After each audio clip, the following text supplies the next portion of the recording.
Hi, my name is Michelle Cowart. I'm the Marketing and Program Coordinator of Leadership Houston. Currently, I'm in the NHPO Houston Chapter Leadership Institute Class 3. For my class project, I chose Leo Vasquez, Harris County Tax Assessor, Collector, and Voter Registrar.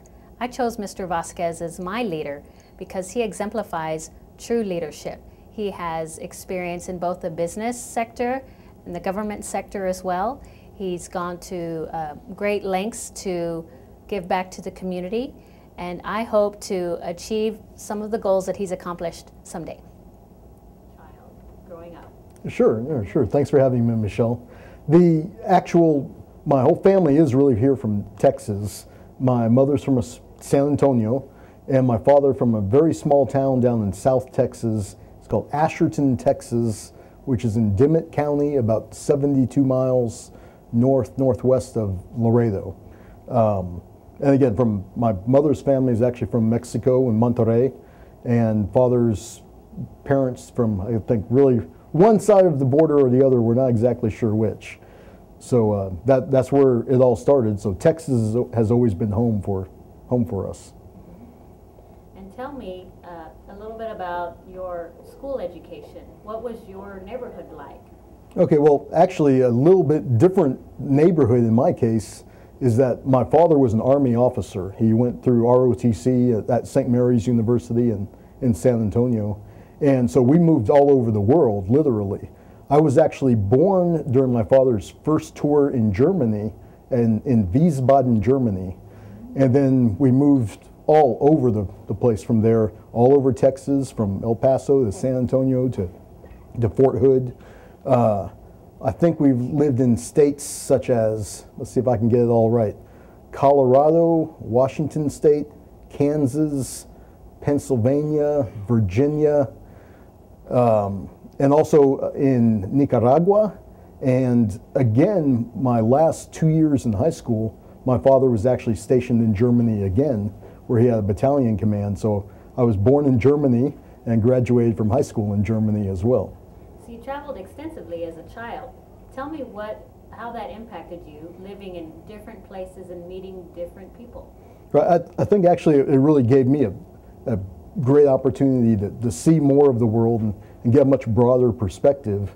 A lot of times with military kids, either you are horribly adjusted or very well adjusted because you have to meet new friends all the time and pick up and go. I actually didn't know any different. I thought that's just what people did. It wasn't until I got to college where one of my roommates said, boy, that was strange. You moved all the time. Whereas I thought it was strange that he had lived in the same house for 18 years.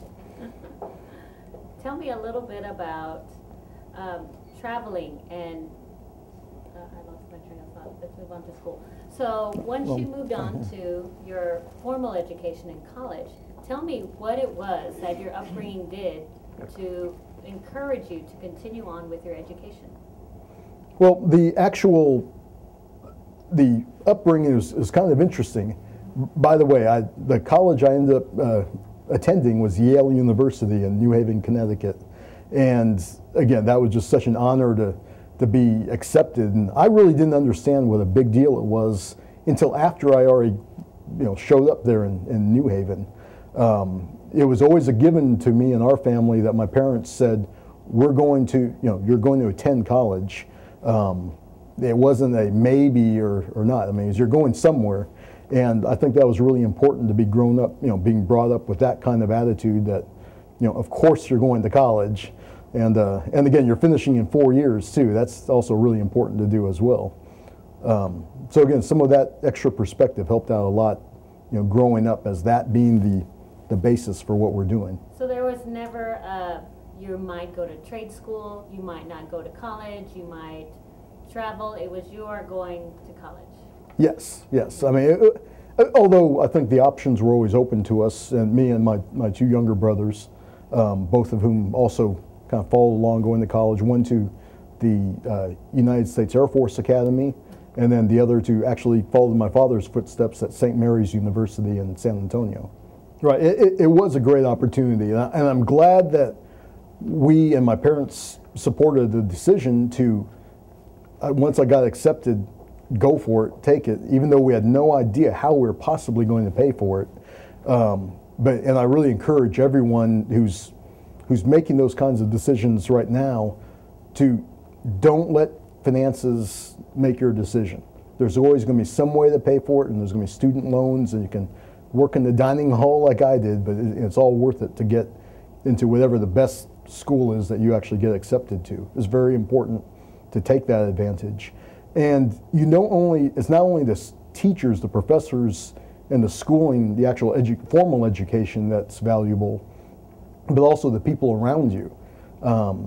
You're surrounded by all kinds of folks from all over the world, and all have accomplished pretty impressive things just getting that far. So you can almost learn as much from your peers, from your fellow students, as you do from the formal classroom training. What did you study at Yale? Well, my undergraduate degree was in economics. So I'm kind of a numbers guy, and numbers and finance and everything. That's kind of been a pretty good theme throughout my life.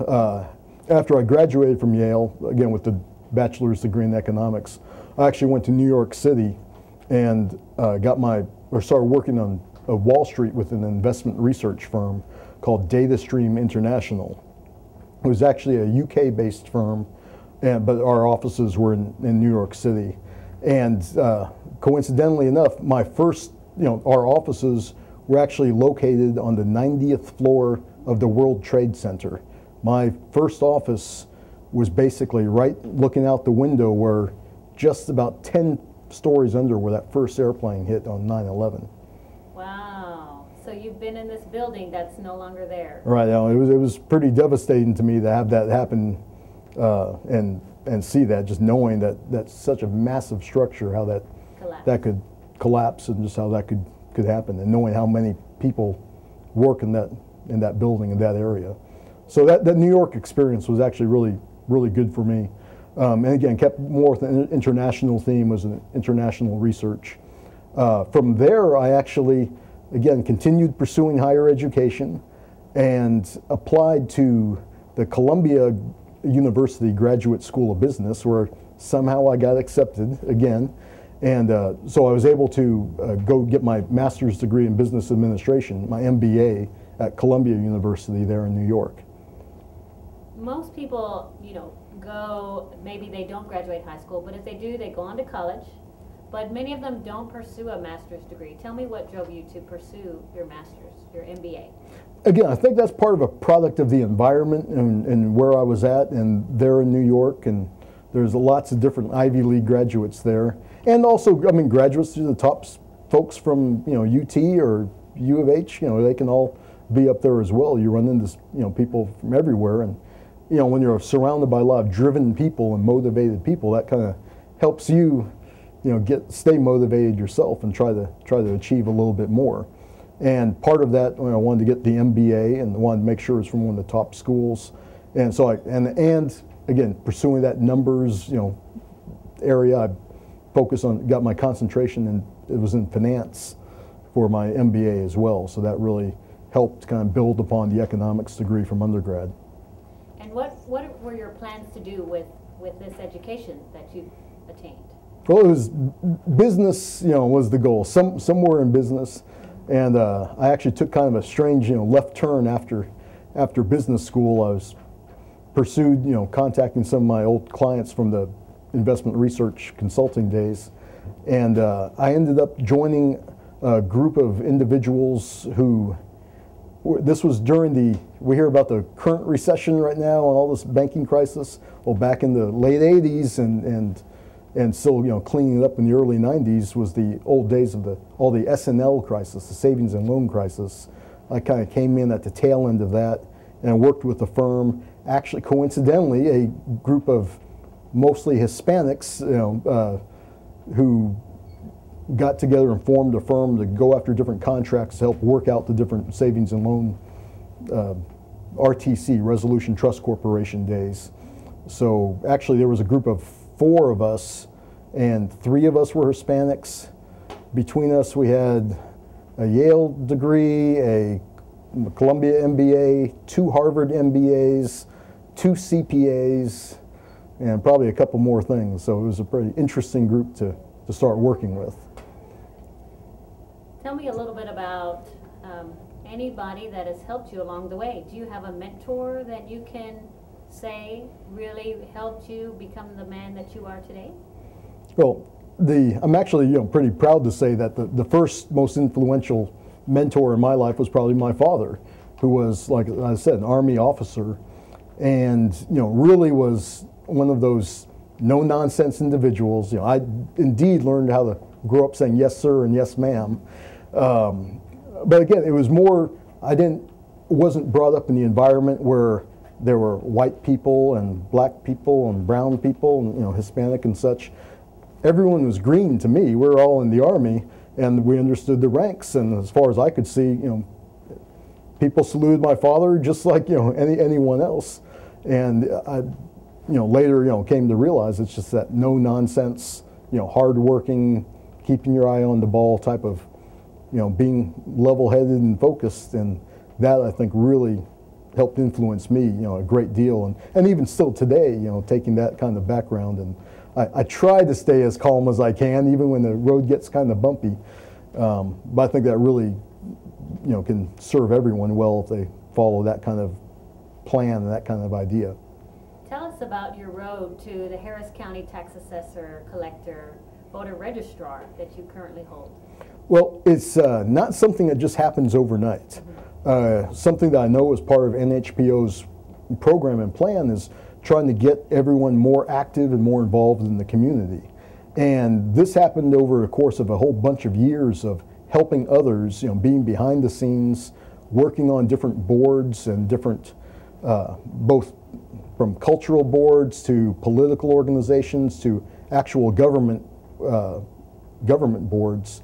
So getting a lot of experience, also working on political campaigns, helping others, get out there and get elected to different, higher offices and such.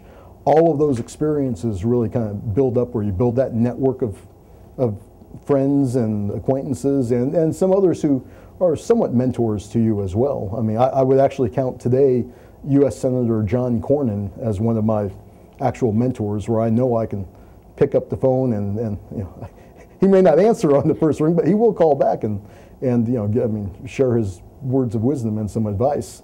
Again, another very level-headed person who I think has really made a big difference in the community.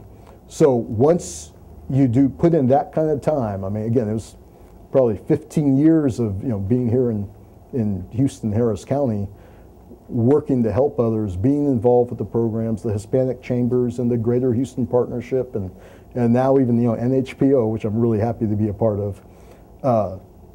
All of that, once you've sort of paid your dues and done it right, don't try to leapfrog ahead too quickly, although we encourage you to be aggressive when you can. All that will in the end pay off, and then someday you get a call from the county judge asking you to, would you help us out and step in and take this office for a while. Speaking of your board opportunities and volunteerism, will you share with us some of your more interesting, exciting, or fun board positions that you've held? Well, sure. There have been several. Let me just kind of highlight a few of them. At one point, I was actually appointed by then Governor George W. Bush when back in '98, early '99, to the board of the Texas Department of Licensing and Regulation, actually the Commission of the Texas Department of Licensing and Regulation, which is an umbrella agency that covers about 25 different areas, from air conditioning contractors and water well drillers, pump installers, electricians. It also had the state's combative sports statute was under that umbrella as well. And eventually in 2003, my other commissioners elected me chairman of the commission so from 2003 to 2005, I was actually effectively chairman of the State Boxing Commission for Texas. So I got some really good seats to the fights. That was actually pretty interesting. To contrast being the chairman of the State Boxing Commission, during the same period, one of my clients, one of my finance consulting clients, actually asked me to be on a board that he was involved with, a local arts group here called the Opera in the Heights, which is just a gem of a resource here in Houston. A professional opera company, just if you like Houston Grand Opera, you'll love Opera in the Heights. If you've never been to an opera, come to Opera in the Heights first, and you can be in there because you can feel the music. It's just amazing.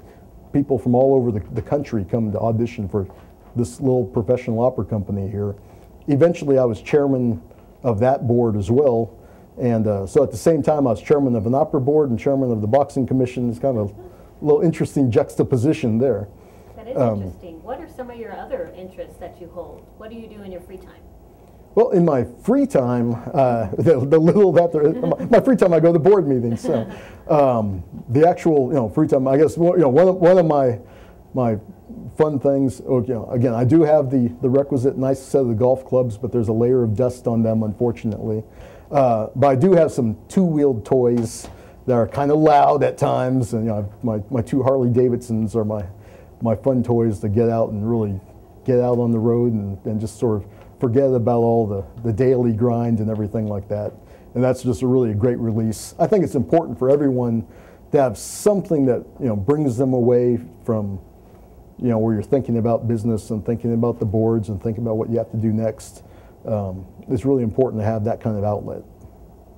That's true. It's important for all of us to get away and spend time doing something we love other than office work and even volunteering as well. That's helping others, but sometimes we need to take some time for ourselves. You've done Sure. so much. You've come so far. You're a very successful man. Tell me what your plans are in the next 5 years or 10 years. Well, I'd like to know that too sometimes. So, again, it's just continuing down the same path that we're doing. My term actually ends in November of this year.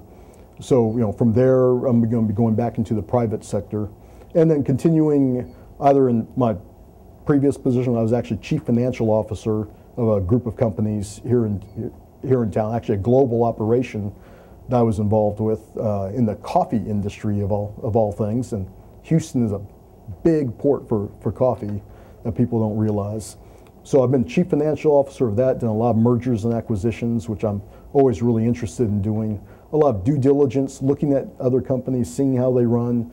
When I came into the tax office, it was great to have that experience, to be able to start just re-examining the whole operation and looking at org charts and trying to find ways to make it more efficient.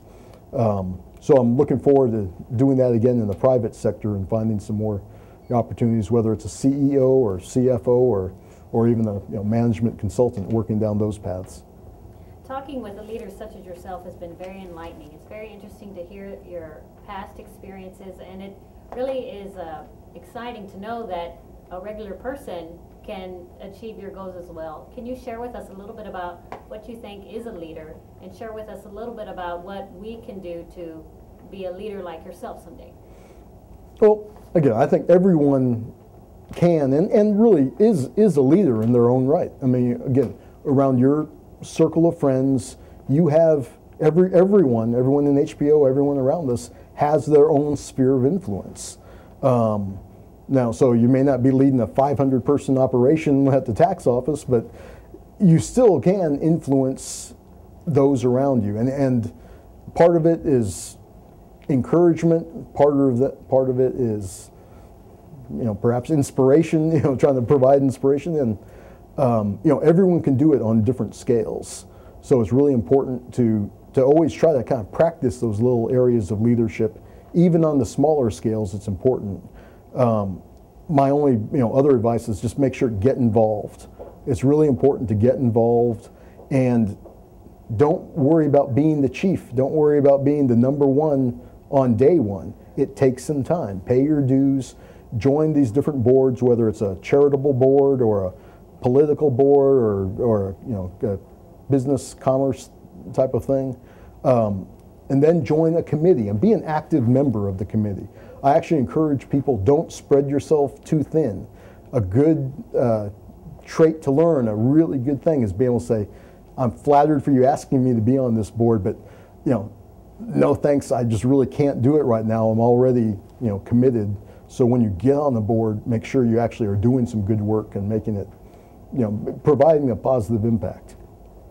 I want to thank you so much for joining us today. It's been a very